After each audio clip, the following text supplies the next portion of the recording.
Hello DC fans, welcome back to my channel Dastaan TV. तो 2-3 दिन से गाइज मैं बहुत बिजी था, इसलिए मैं कोई वीडियो नहीं बना पाया था। लेकिन अब डीसी यूनिवर्स से रिलेटेड बहुत से अपडेट्स हमको मिल रहे हैं, तो मैंने सोचा इस पर हम लोग डिस्कशन करें। और जेम्स गन जो सोशल मीडिया पे बहुत ज़्यादा एक्टिव रहते हैं और ये खुद ही एक तरीके से डीसी फैंस को अपडेट दे रहे हैं डीसी के फ्यूचर के बारे में। तो सबसे पहली चीज़ जो जेम्स गन ने बताई, उन्होंने ये कहा कि जनवरी में हमें फ्यू प्रोजेक्ट्स का अनाउंसमेंट मिल सकता है, यानी मल्टीपल प्रोजेक्ट का हमको अनाउंसमेंट मिल सकता है जनवरी में, जैसा कि हम ऑलरेडी एक्सपेक्ट कर रहे थे कि हमें एक अर्ली स्लेट मिलेगी।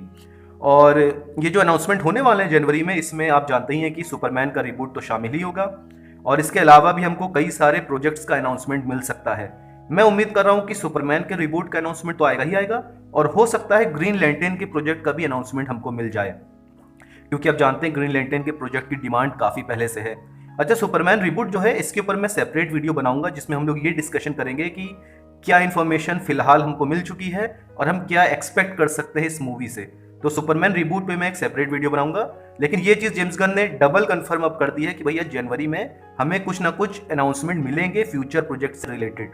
लेकिन गाइस, एक बात आप ध्यान रखिएगा, जनवरी में भले ही अनाउंसमेंट हो जाए इन प्रोजेक्ट्स का, लेकिन इनकी जो रिलीज होगी वो आप फिलहाल 2025 को ही मान के चलिएगा, यानी 2025 में ही हमें ये प्रोजेक्ट देखने को मिलेंगे। क्योंकि आप जानते हैं सुपर हीरो मूवीज का प्रोडक्शन काफी टाइम लेता है, plus CGI VFX heavy movies रहती हैं। तो आप उम्मीद यही करिएगा कि भैया 2025 में ही हमें इन प्रोजेक्ट्स की रिलीज मिलेगी। दूसरी चीज जो जेम्स गन ने बताई वो ये कि क्योंकि डीसी को अपना एक सेपरेट सेमी इंडिपेंडेंट स्टूडियो मिल चुका है, डीसी स्टूडियोज, इसलिए अब जो एग्जीक्यूटिव्स हैं वार्नर ब्रदर के, वो किसी भी तरीके से अब इंटरफेरेंस नहीं कर सकते डीसी यूनिवर्स में। यानी जेम्स गन जिस प्रोजेक्ट को भी ग्रीनलिट करना चाहेंगे वो कर सकते हैं, और जेम्स गन डायरेक्ट रिपोर्ट करेंगे डेविड ज़ैस्लव को। यानी बाकी जो वार्नर ब्रदर्स के एग्जीक्यूटिव्स हैं वो किसी भी तरीके से अब इंटरफेरेंस नहीं कर सकते डीसी यूनिवर्स की मूवीज में। और आप जानते हैं जिस वक्त जैक स्नाइडर डीसी यूनिवर्स में थे तो उस वक्त ऐसा नहीं था। जितने भी एग्जीक्यूटिव थे वो इंटरफेयर कर सकते थे कि किस प्रोजेक्ट को ग्रीनलिट करना है, किस प्रोजेक्ट को ग्रीनलिट नहीं करना है, और मूवी की लेंथ कितनी होगी, ये सब वार्नर ब्रदर्स के एग्जीक्यूटिव कंट्रोल करते थे पहले। और यही रीजन है मैन ऑफ स्टील मूवी के बाद हमें डायरेक्ट बैटमैन वर्सेस सुपरमैन मिल गई थी। लेकिन जैक स्नाइडर का जो ओरिजिनल प्लान था, उनका प्लान था मैन ऑफ स्टील 2 बनाना, जिसमें Metallo as a main villain हमें नजर आने वाला था। और बैटमैन वर्सेस सुपरमैन का 30 मिनट्स कट भी कर दिए थे उस वक्त के एग्जीक्यूटिव्स ने, और 2.5 घंटे की मूवी रिलीज की गई थी थिएटर में। लेकिन अल्टीमेट एडिशन 3 घंटे का था, और थिएटर वर्जन में इसी वजह से कई सारे लूप होल्स भी मौजूद थे और जनरल ऑडियंस के साथ वो मूवी इतना क्लिक नहीं की थी। लेकिन जब अल्टीमेट एडिशन रिलीज हुआ था तो वो लोगों को बहुत ज़्यादा पसंद आई थी। अच्छा गाइज, मैंने कई मंथ्स पहले एक वीडियो बनाया था जिसमें मैंने बैटमैन वर्सेस सुपरमैन के थिएटर वर्जन और अल्टीमेट एडिशन का कंपैरिजन किया था, तो मैं लिंक डिस्क्रिप्शन में दे दूंगा, आप जाके वो वीडियो वहां से देख सकते हैं। एक और चीज जो जेम्स गन ने बताई वो ये कि जब उन्होंने ये जॉब लिया था डीसी स्टूडियोज के हेड का, तो वो जानते थे कि ट्विटर और सोशल मीडिया पे कुछ ऐसे लोग हैं जो उनके अगेंस्ट हेट या नेगेटिविटी फैलाएंगे। लेकिन जेम्स गन ने ये कह दिया कि किसी भी तरीके का जो अनएक्सेप्टेबल जो बिहेवियर है उससे डीसी यूनिवर्स के फ्यूचर पे कोई फर्क नहीं पड़ेगा। क्योंकि फिलहाल आप देख रहे हैं कि जेम्स गन को गालियां दी जा रही हैं और उनकी वाइफ के अगेंस्ट भी बहुत गलत गलत वर्ड्स यूज किए जा रहे हैं। तो जेम्स गन ने कह दिया कि इस तरीके के बिहेवियर से कोई फर्क नहीं पड़ने वाला है डीसी यूनिवर्स के फ्यूचर में।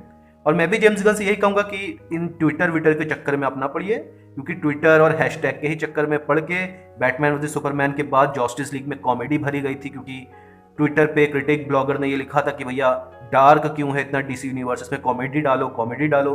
कॉमेडी डाली तो जस्टिस लीग जैसी हमको मूवी मिली जो सुपर फ्लॉप रही। तो जेम्स गन अपने प्लान के हिसाब से चले, इन हैशटैग वैशटैग के चक्कर में वो ना पड़े। और एक तरीके से जेम्स गन ने फुल रिबूट भी कंफर्म कर दिया है, क्योंकि बहुत से लोग ये कह रहे थे कि ये एक्टर रुकेगा लेकिन ये एक्टर जाएगा, द सुसाइड स्क्वाड के एक्टर्स रुकेंगे लेकिन जस्टिस लीग के एक्टर्स को बाहर किया जा रहा है। लेकिन जेम्स गन ने कह दिया कि ये जो थ्योरी सोशल मीडिया पे घूम रही है ये अनट्रू है, यानी ये सच नहीं है। अब इसका मतलब ये हो सकता है कि शायद द सुसाइड स्क्वाड के जितने कैरेक्टर्स हैं उनको भी एक तरीके से रिकास्ट कर दिया जाएगा। और मेरे ख्याल से अगर आप फुल रिबूट कर रहे हैं तो पूरे ही तरीके से रिबूट करो, फ्रॉम द स्क्रैच स्टार्ट करो।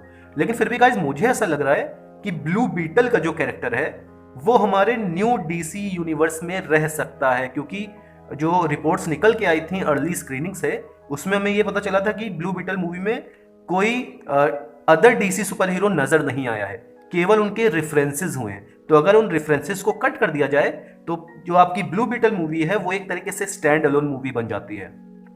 तो मुझे अभी भी ऐसा लग रहा है कि ब्लू बीटल मूवी शायद न्यू डीसी यूनिवर्स का हिस्सा रह सकती है। और शज़ैम के बारे में अगर हम देखें तो अगर उसमें से वंडर वुमेन का जो कैमियो मौजूद है मूवी में, अगर वो कट कर दिया जाए और किसी तरीके से स्टोरी की जो मेन जो स्टोरी है उसकी उस पर अगर असर नहीं पड़ रहा है, तो शायद शज़ैम भी हमारा डीसी यूनिवर्स का हिस्सा बन सकता है। मे बी देखते हैं फ्यूचर में क्या होता है, लेकिन फिलहाल मुझे ऐसा लग रहा है कि ब्लू बीटल तो शायद हमारा न्यू डीसी यूनिवर्स का हिस्सा बन के रहेगा। तो ये कुछ अपडेट्स थी जो जेम्स गन ने खुद फैंस को डायरेक्ट दी थी ट्विटर से, ताकि ये जो बीच में स्कूपर्स होते हैं जिनका कोई ना कोई रिश्तेदार वार्नर ब्रदर्स की बिल्डिंग में काम करता है, ये कुछ ना कुछ बताते रहते हैं कि नहीं ये प्रॉब्लम हो रही है, नहीं ये प्रॉब्लम हो रही है। लेकिन जेम्स गन ने खुद ही क्लेरिफाई कर दिया है कि वो फ्यूचर में क्या करना चाहते हैं। तो डीसी अपडेट्स के लिए मेरे चैनल को सब्सक्राइब करिए। Thank you.